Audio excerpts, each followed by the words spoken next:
Como les mencionaba anteriormente, el diagnóstico entonces lo vamos a poder realizar debido a una sospecha epidemiológica, vivir en área endémica, tener un síndrome febril prolongado, muerte súbita en familiares jóvenes, antecedentes de infección en la mamá. Y el diagnóstico se confirma por la positividad de dos técnicas positivas para IgG. Deberíamos utilizar por lo menos una técnica de las de mayor sensibilidad, que son ELISA o IFI, y en caso de alguna discordancia realizar una tercera prueba o enviar al laboratorio de referencia. Hay casos de situaciones especiales, por ejemplo, un paciente HIV positivo con una masa cerebral en estudio o un paciente trasplantado con lesiones dérmicas que no son ninguna lesión de esta en estos pacientes, son patognomónicas, donde se debe recurrir a la biopsia para poder llegar al diagnóstico de la enfermedad de Chagas. En el caso de los pacientes asintomáticos, como les comentaba, el antecedente epidemiológico es muy importante, se le pide la serología y si al menos 2 muestras dan positivas, estamos obligados a realizarle un electrocardiograma, una radiografía de tórax, una ergometría y un Holter de acuerdo a la disponibilidad y un ecodoppler cardíaco que en general sirve como método de detección más precoz que el electrocardiograma de un daño miocárdico. Realmente en los centros donde lo podemos realizar y sobre todo si le podemos avisar al cardiólogo lo que estamos pensando, es muy importante poder hacerlo. Entonces, de acuerdo a esta epidemiología y la valoración serológica, si nosotros detectamos un paciente que tiene serología positiva y que no tiene lesiones orgánicas demostrables, estamos ante la forma indeterminada. Esta es aquella fase crónica en la que la parasitemia ya se volvió indetectable por métodos directos, no hay signos ni síntomas de lesión visceral, el electro y la radiografía son normales y este es el paciente que puede durar toda la vida en este estado y no tener nunca una complicación por Chagas, o puede derivar en la fase crónica con manifestaciones viscerales en 15 a 20 años. En este algoritmo podemos ver que los estudios mínimos a realizar a un paciente entonces son un electro, un ecocardiograma y una radiografía de tórax. En el grupo 1, si nosotros no encontramos síntomas ni hallazgos compatibles, determinamos que ese es un paciente con Chagas crónico sin patología demostrada y no debemos hacer nada más. En el grupo 2, hallazgo compatible con compromiso cardiológico con o sin síntomas, es un paciente con Chagas crónico con patología demostrada. Si el paciente que está en el grupo 3, en la flechita 3, tiene sintomatología, pero sin hallazgos compatibles con compromiso cardiológico, debemos completar la evaluación guiada por síntomas y descartar otras causas, Holter, ergometría, un TIL test o estudios electrofisiológicos.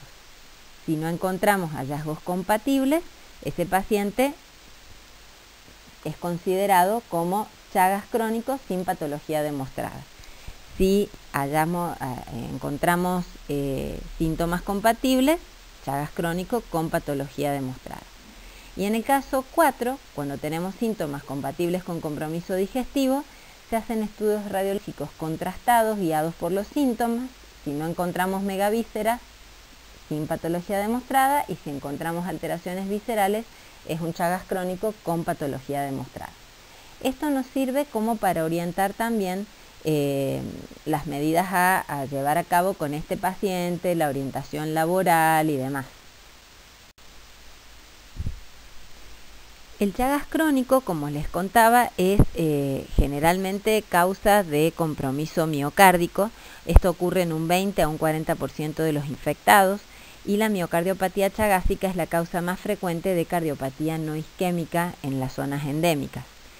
En general, entre un 55 y un 60% de los pacientes tienen un episodio de muerte súbita por arritmia, son pacientes jóvenes. Un 20 a un 25 pueden ir teniendo una insuficiencia cardíaca progresiva a predominio derecho. Recuerden cuando estudiaron en anatomía patológica las lesiones cicatrizales que va dejando este estímulo permanente parasitario en la célula miocárdica. Y un 10 a un 12% la causa de muerte es un stroke por aneurisma apical y trombos intramurales, ¿sí? Cuando ustedes le hacen un electro a estos pacientes, en general, en la mayoría, el bloqueo completo de rama derecha con o sin hemibloqueo anterior izquierdo preceden a otras manifestaciones de la patología cardiológica. Tengan en cuenta que de acuerdo a cuál sea el origen anatómico de la lesión, van a encontrar distintas alteraciones en el electro. Por ejemplo, en el extremo izquierdo arriba de la diapositiva van a poder ver un electro típico de una disfunción del nodo sinusal, donde ustedes ven una pausa en la generación del estímulo del nodo sinusal, y eso es si el foco inflamatorio está cercano al nodo sinusal. Puede haber, en el caso de la segunda tirita de electro, una disfunción auriculoventricular, donde ustedes ven que existe la onda P, pero esa onda P no puede progresar al resto del trazado electrocardiográfico.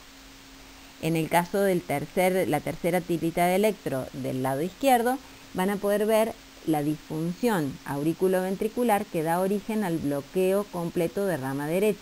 Es decir, que hay un complejo RS-R' que da esta imagen característica en orejitas de conejo en B1 y que se manifiesta por este bloqueo de rama derecha que se dibuja de esta manera en el electro. Hacia el lado derecho van a ver en el extremo superior una arritmia ventricular, una taquicardia ventricular, o sea, en este caso en salvas. Ven que es un complejo totalmente irregular que no tiene onda P y que obviamente puede predisponer al paro cardiorrespiratorio. Y en el caso de la imagen inferior pueden ver un trombo en el extremo inferior de la aurícula, que obviamente si se desprende puede terminar produciéndole un stroke al paciente.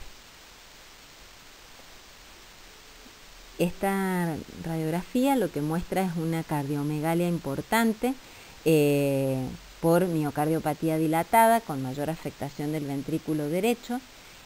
Obviamente esta dilatación del ventrículo termina generando síntomas de insuficiencia cardíaca y en la foto de esta autopsia se observa el aneurisma apical con trombos murales que genera embolismos sistémicos. Debido a estos diferentes grados de afectación cardíaca, se detectaron distintos estadios que hacen que se pueda utilizar esta estadificación de Kussmair como forma de evaluar el grado de afectación cardiovascular. Los pacientes pueden ser clasificados en un grado 0, que tienen solamente serología positiva, un grado 1, con serología y alteraciones en el electro como las que veíamos antes, un grado 2, serología, alteración en el electro y cardiomegalia en la radiografía de tórax, o un grado 3, con serología, alteración del electro, cardiomegalia y además clínica de insuficiencia cardíaca. En general, los pacientes que estén en estadio 0 o 1, que son el 80% de la mayoría del total de pacientes, pueden ser perfectamente seguidos en centros de atención primaria con controles periódicos. Y los pacientes que están en estadios 2 o 3 ya tienen que ser derivados a centros de referencia porque hay que tratar sobre todo las complicaciones de la insuficiencia cardíaca. En estas radiografías contrastadas y seriadas podemos ver un megaesófago del lado izquierdo y megacolon del lado derecho. Cabe destacar que esta patología no es tan frecuente en Argentina como en Brasil. Nosotros tenemos más casos de patología cardiológica y en general las cepas brasileras tienen más predilección por el aparato digestivo. Entonces es bastante diferente la presentación clínica de los pacientes aquí que en los países norteños.